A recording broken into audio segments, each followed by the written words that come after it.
¿Un valor moral puede cambiar, desaparecer o extinguirse? La fidelidad, el amor, entre otros valores, son relativos.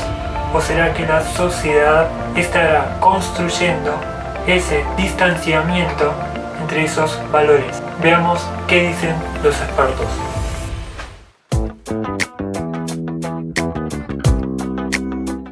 Hablar de posmodernidad implica hablar de una segunda modernidad. ¿Qué implica esta segunda modernidad? Un replanteamiento de todas las teorías, normas, estilos de vida, la democracia, la política, es decir, una redefinición de todos los valores y actitudes sociales, políticas, económicas y así sucesivamente. Está asignada fundamentalmente por cambios profundos al interior de la tecnología, la comunicación, que han redefinido el espacio y han redefinido lo local frente a lo global.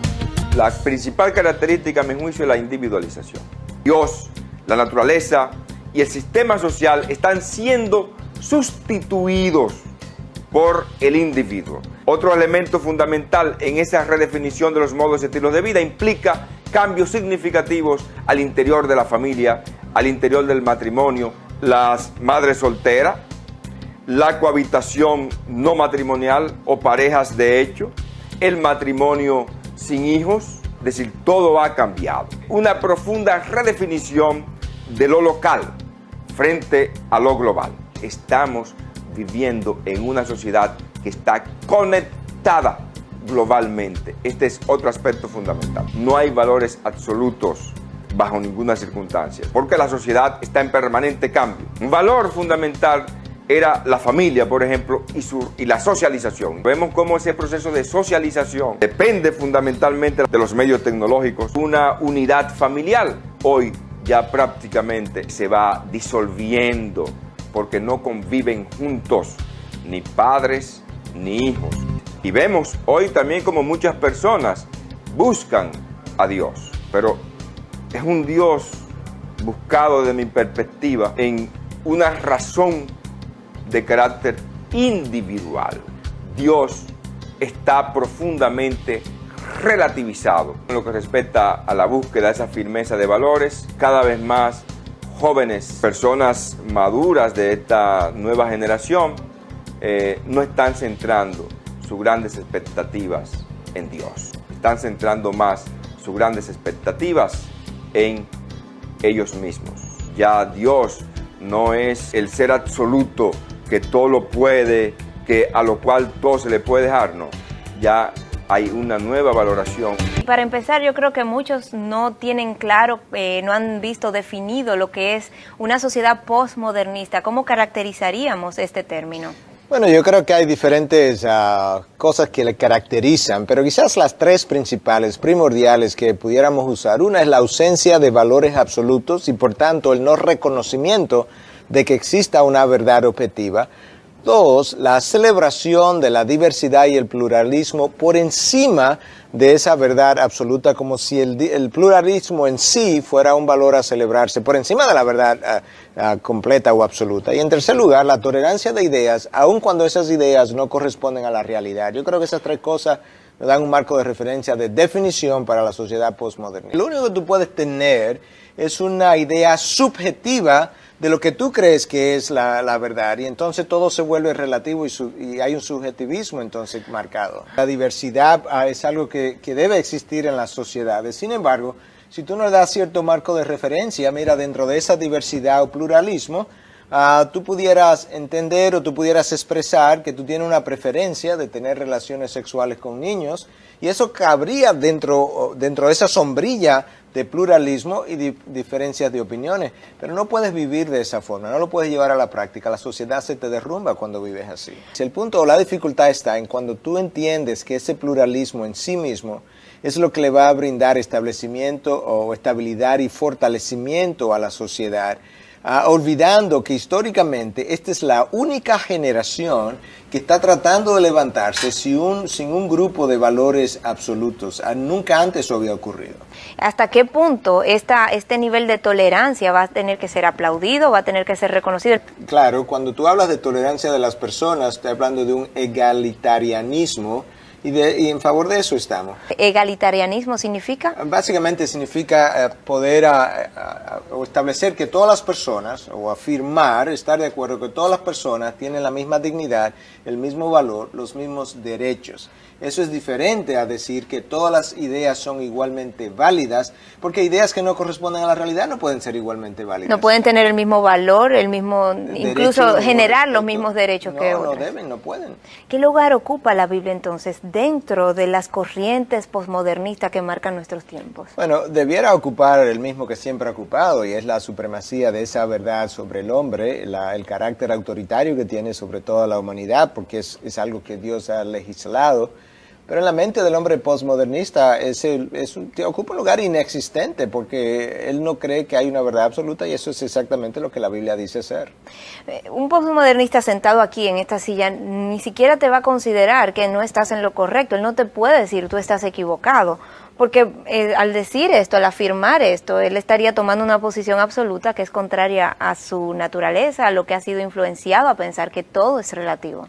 Él va a evitar el término de llamar. Él va a dejarte que tú sigas con tu creencia, claro, y va a decir, bueno, él entiende eso, pero yo no lo acepto, no tengo por qué aceptarlo. Él prefiere quedarse en la indefinición, que es otra la característica de este movimiento. Este movimiento odia las definiciones. ¿Por qué? Porque las definiciones implican cierto dogma, cierto absolutismo en ciertas áreas que tú defines en las definiciones, y prefieren todos entonces negar y odiar incluso cualquier posición dogmática sobre lo que sea.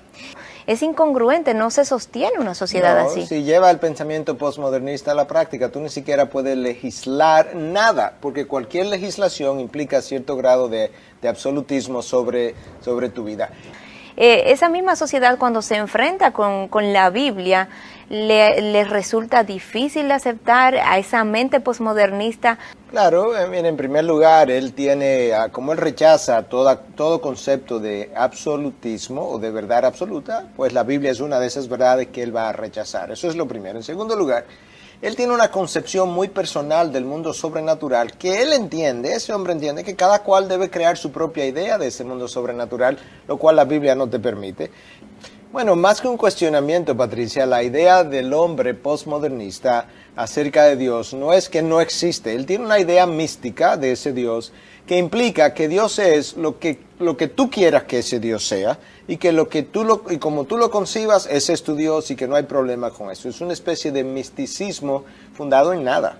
En los dos primeros periodos era más fácil la enseñanza de la Biblia, porque por lo menos el hombre de ese tiempo creía en que había algo absoluto. Entonces, tú podías razonar con él. Quizás él no iba a estar de acuerdo contigo, pero podían estar de acuerdo en que había una verdad absoluta. Al ponerte de acuerdo en eso, tú podías comenzar a discutir con él y a razonar de que tu verdad, la Biblia, era esa verdad absoluta. Había algo en común entre uno y otro. El modernismo, ya en los 1700 a 1970, vemos un cambio. Aquí hay un escepticismo acerca de lo sobrenatural. Sí, quizás no había necesariamente en todo el mundo, y en el hombre académico incluso, una negación absoluta de lo sobrenatural, sino un cierto escepticismo, como quien dice, bueno, quizás existe, pero la idea era esta, que si Dios creó el mundo, Dios se desconectó del mundo, de manera que no había conexión, había una cierta indiferencia de ese hombre hacia Dios, porque no podíamos conocerlo ni él estaba conectado con nosotros. En el modernismo tenemos que se cree en la autoridad de la ciencia, es la ciencia la que tiene esa autoridad. Exacto, en esta etapa ahora, Patricia, de 1700 hasta el año 1970. Que es cuando viene Darwin, que plantea su tesis de la evolución y demás. Entonces, el concepto de que hay una autoridad máxima todavía existía. Lo que había cambiado era dónde radicaba esa autoridad. Ya no en Dios, en la era moderna. No se basa en lo que Dios ha revelado, sino en la ciencia. Pero eso ha evolucionado hasta el punto de que hoy en día nadie tiene autoridad sobre nada ni sobre nadie bajo lo que es ahora la mentalidad postmoderna.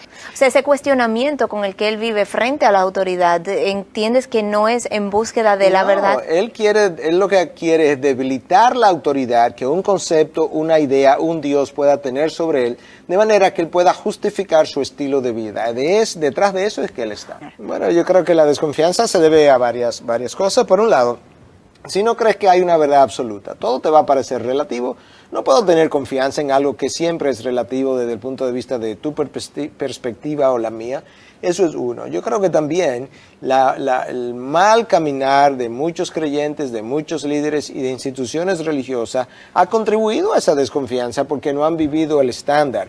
Pero una cosa es desconfiar en una institución religiosa, en un pastor, en un ministro que no haya caminado bien, y otra cosa es querer desconfiar de las verdades enunciadas por Dios en su palabra. Todo dogma, toda enseñanza dogmática autoritaria la va a ver con sospecha. Hoy en día vivimos en la posmodernidad, mejor definida como la época del yo, en donde el individuo no acepta los valores absolutos ni las posiciones radicales, sino que adopta posturas cómodas en las que renuncia a discutir sus opiniones y en la que se destaca por la necesidad de producir y consumir conocimiento. Su lema más utilizado es hoy en día el de vive y deja vivir. En los últimos años nos hemos visto saturados por libros sobre meditación trascendental, cuidado del cuerpo, remedios para la crisis de la vida adulta, técnicas sexuales, psicoterapia, control mental, entre otros temas. El hombre postmoderno ha concentrado todas sus fuerzas en la realización personal y en el cuidado de su cuerpo y su salud. Pero en la posmodernidad no solo contamos con los medios y recursos ya antes mencionados, sino que ella trae consigo a Dios, un Dios que viene a formar parte de una religión inusual, denominada como la religión light, un Dios ligero. Debido a la gama de ofertas y corrientes que tiene el hombre postmodernista a su disposición y dado a que esto obedece a verdades relativas, con frecuencia se encamina a preparar lo que se podría denominar como su propio pastel religioso, como es el caso de la denominada cienciología.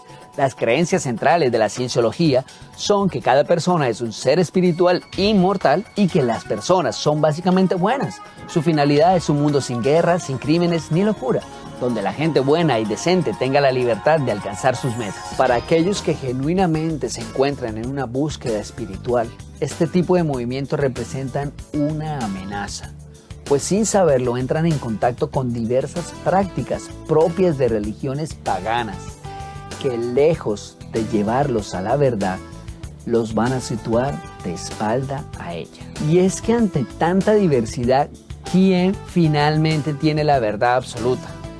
¿Es cierto que todas las religiones conducen al mismo camino? ¿O por el contrario existe una verdad absoluta? ¿Acaso no fue Jesucristo el único que afirmó en Juan 14:6, yo soy el camino, la verdad y la vida? Nadie viene al Padre si no es por mí. Lo que ha pasado es que se ha puesto la moralidad en una caja que se llama subjetivismo.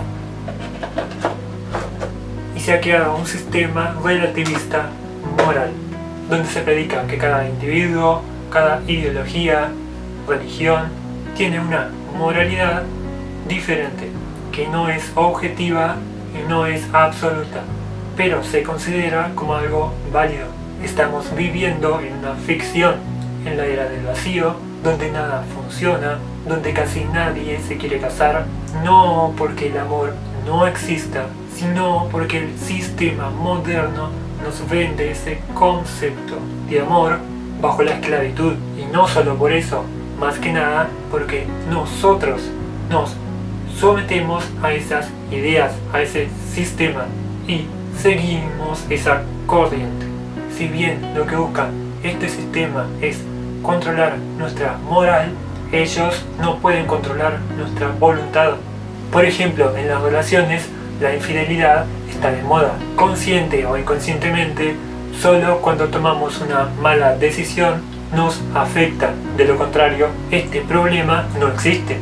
Si no hay un estándar para los valores morales o punto de vista objetivo seguro que sostenga nuestros actos, unos parámetros para el bien y el mal, todas las malas decisiones que tomemos nos traerán culpas, un cargo de conciencia, una reducción, inferioridad, ansiedad, adicciones, formas de escapes, una perspectiva errónea de la vida y de los valores que no existen, o sea, una desconexión con la realidad, con la verdad para la que nacimos, que es ser felices. El objetivismo tiene que ver con una realidad externa que yo no puedo cambiar, que yo no puedo alterar, que hace que todo funcione perfectamente en el universo. Por más que yo sienta que 2 más 2 es 3 o es 5, siempre va a ser como resultado 4. La verdad no cambia, es absoluta. Lo único relativo en el universo es la voluntad del hombre. Son nuestras decisiones. Todo lo demás funciona con unas regularidades exactas. La física, las matemáticas y las leyes morales que sostienen este mundo y el ser son infalibles y están perfectamente acondicionadas e ideadas para que todo funcione bajo ese orden.